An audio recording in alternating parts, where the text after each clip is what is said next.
Chapter 24. Phryneia. He lay on a stiff bed, filthy and uncomfortable. The place reeked of something strange, and the chatter all around gnawed at his nerves.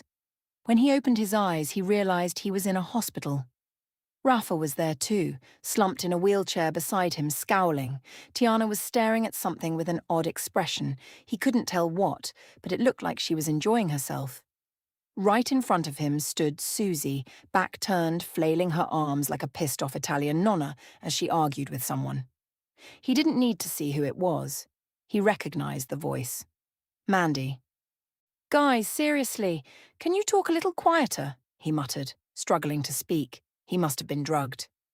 The argument wasn't even loud, but only Rafa, being the closest, managed to catch it. "Holy shit, Tom's up," Rafa said, excited but not shouting.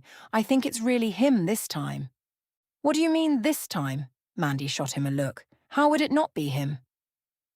Rafa's attempt to play it off was pathetically transparent, enough to make both Mandy and April realize he'd said more than he should have. Everyone gathered around the bed, each with their own reason, but all united in wanting to know if the boy was okay. Oddly enough, it was Tom who felt the relief. No one else seemed badly hurt. Well, Rafa looked pretty busted up too. "Hey, little bro. How you feeling?" Tiana wasn't usually so gentle. She really was worried about him. Later, she'd beat herself up for not calling a doctor the second he opened his eyes. "Like hell," he groaned. "Feels worse now than before." As he glanced at his friends, strange flashes of colour drifted through the room, slipping through walls, furniture, everything except for them. "How long was I out?" "About a night. It's almost 11 on Tuesday," Susie answered, silently wishing her two cousins would just leave. "So, T, what happened to you to end up like this?" Mandy asked, stepping a little closer. She was breathtaking, and Tom couldn't help but want her again. "T?" Tiana echoed, half-mocking. Mandy glanced sideways at his sister, mildly annoyed. "Yeah, T, I've always called him that." She turned to Susie. "Why'd you bring a kid here? She shouldn't be seeing him like this." April burst out laughing. She'd never met Tiana before, but it was obvious the short girl was Tom's sister. "Kid!" Tiana snapped. "Oh, so mature, Miss High and Mighty. I don't know how my brother ever fell for someone as dense as you." Mandy turned red, for more than one reason. "Guys, enough," Tom cut in, wincing. Tiana looked ready to leap at Mandy's throat, but she held herself back, partly because she probably wouldn't reach it. "I told you, we don't really know what happened," Susie interjected, trying to keep the truth from Mandy and April. "And I don't believe that," Mandy replied coolly, her stare sharp, already bracing for another round of arguing. "Let it go, everyone. She won't believe it anyway, so why bother hiding it?" Tom actually didn't mind if Mandy knew. In fact, if it somehow brought them closer again, he'd be glad. "There's no turning back now, T. Go on. Tell her what happened." April was celebrating quietly inside. So was someone else. Tom gave a brief recap of how the three of them had faced off against some kind of demon the night before, and how it nearly killed them. Mandy clearly didn't buy it, despite seeing the aftermath with her own eyes. Watching the disbelief on her face, he decided to tell her how they'd actually won. Magic. Just like that, he knew. He'd lost her completely. Seriously? Demons and magic? If you didn't want to tell us, the least you could have done was come up with a better lie. She crossed her arms, unimpressed. "He's telling the truth, Mandy," April chimed in for the first time, resting her head on her cousin's shoulder. Mandy stared at her, shocked she'd fallen for it. Tom explained that whenever he slept, he woke up in Zara, where he'd learned the spells he used to defeat the demon. His description of the place was vivid enough to sway them. A little, but not entirely. Just as he was about to say more, a nurse walked into the room. "Good morning, everyone. Visiting hours are over," the nurse said as she entered, eyes on her clipboard. When she noticed Tom was awake, her demeanour shifted instantly. "How long has he been like this? Why didn't you notify us right away?" She hurried to his side and began checking his vitals. "He just woke up," Rafa muttered, embarrassed. All right, time to say your goodbyes. You can come back later if everything's stable. She pressed the call button to summon the attending physician. Everyone said goodbye. Rafa, though reluctant, returned to his room. It was time for his meds, and a nurse was already coming to fetch him. Tiana, though unwilling, offered to drive April and Mandy home, but the two had arrived with Mandy's driver, so there was no need. In the end, the short girl ended her morning escorting Susie back home. Thomas spent a long time talking to the doctor. The man asked about his pain, checked his reflexes, and tested his memory with dates and names. Like any good doctor, he also asked about what led to the injury. Tom half joked that he'd killed a demon before simply saying he didn't remember. After lunch, his parents came to visit. Tom felt much better now, and having them there helped settle his nerves.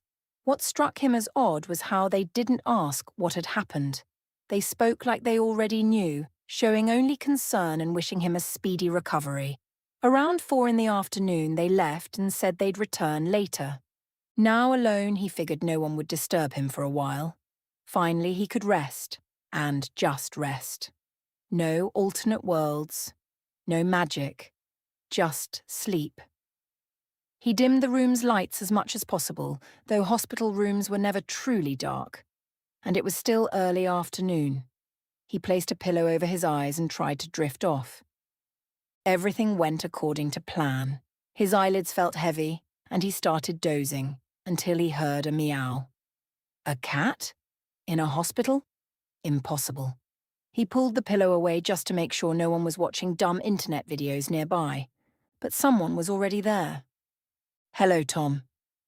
He didn't recognize the voice. It was feminine and distant, like a bad phone connection. The hospital was gone. The air was cold, scented faintly like dew, and it made him shiver. He was still on that same uncomfortable bed, but now covered with a thin blanket that offered no warmth. The walls around him told him exactly where he was, the Temple of Shad. Standing at the foot of his bed was the blue-tinged image of the goddess. This time her form was fully visible, radiant, divine, and overwhelmingly present, even if not entirely corporeal. The real Shad put her statue to shame. Her face was delicate with sharply slanted eyes, serene, not fierce. Her nose was tiny, and like her statue, she appeared to have no mouth. She stood completely nude, long flowing hair covering most of her body and trailing across the floor. Her tail was much longer than the one on the sculpture and moved on its own, curling onto the bed and gently stroking Tom's legs. Her body, muscular and curvaceous, was far more sensual than the stone version. At their first encounter, Tom had thought the statue looked vulgar. Seeing the goddess in person shattered that notion entirely. On her shoulder, its claws sunk into her flesh, perched the same bird she held in the statue. It glanced lazily at Tom and occasionally cawed in a low, scratchy tone. "I missed you. My heart burned with joy watching you overcome that wretched creature." She paced gracefully as she spoke, arms lifted in celebration. Her tail wagged, coiling around Tom's leg again. He couldn't take his eyes off her, especially those immense, slanted eyes. "Thanks, I guess." Fear, unease, and a strange attraction pulsed through him. Being a teenage boy didn't help. "Oh, Thomas, it's a shame you had to rely on the cheap tricks of that little world." She sighed, her tiny mouth barely moving. "How do you feel?" She leaned back, brushed her hair from her face, and glided closer to his bed. "Much better." He had to take control of the conversation. If he let her lead, he'd be completely lost. "What do you want now?" As always, Tom came off a bit brusque in Shad's presence, even when he didn't mean to. "Are there still doubts about my intentions? I want you well." She smiled as the bird left her shoulder and landed on the bed, near Tomas's head. Her lips barely moved, but when she finished the sentence, her smile widened, revealing rows of razor-sharp teeth like a shark's. What was once fear became outright terror. "I'm fine. Thanks for stopping by. You can leave now." He knew it wouldn't work, but he said it anyway. How cruel. She clasped her hands over her chest, pushing up her generous bosom in a pleading gesture. Despite his cold sweat, he wanted to touch her. I came all this way just to enjoy your company. Let's talk. She gripped the bed on either side of him, leaning in close. She was too much to handle. You know I want what's best for you. My greatest wish is to see you just like this, as you are now. And to have Marifa back with me, far away from your little head. With each syllable of little head, she tapped his forehead with her claw, never breaking the skin.